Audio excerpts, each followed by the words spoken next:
Okay, so this was a tough story to be a part of. Have you ever known someone or had a friend who just like tries way too hard at something and then it kind of backfires? Well, that was my client. Fairly young guy, awesome guy, really good friends now. So him and his wife were under contract to sell their home, and they kept their house just in immaculate, pristine condition. I mean, like, this place was just utterly spotless. Well, when he goes to move out of his house, they're under contract. He starts taking some stuff off the walls, and he sees all these little holes where the pictures used to be, and it just is driving him crazy. He thinks, how could I leave this to somebody? So he goes through, and you probably know where I'm going here, but he starts to put a little spackle inside all the little holes. And then he looks around, he realizes there's all these white dots everywhere. How awful does that look? So he says, hey, you know what I'm gonna be a great guy, and I'm gonna go do some touch-up painting. I'm gonna paint over all these things. Well, the touch-up paint in the garage was about 5 years old. So when he goes and does that touch-up painting, he realizes it doesn't really match exactly. It's just a little bit off. And so he doubles down again on the painting. He tries to color match it at Lowe's. He takes a little piece from the wall, takes it to Lowe's, color matches it, and says, hey, this will work. And so now the touch-up places are even bigger, and they still don't match. So I say, I'm like, hey, don't worry about it at this point. The buyer's probably gonna like come through and repaint all of it anyway, so just don't worry about it. We'll get to closing and we'll be fine. Well, the buyer comes and does his final walkthrough, and he goes on this rant about how much he hates the house being painted like this.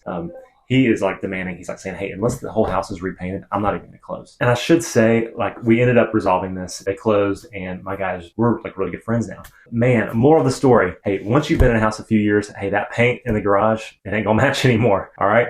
So they'll either like don't do anything at all, or you're gonna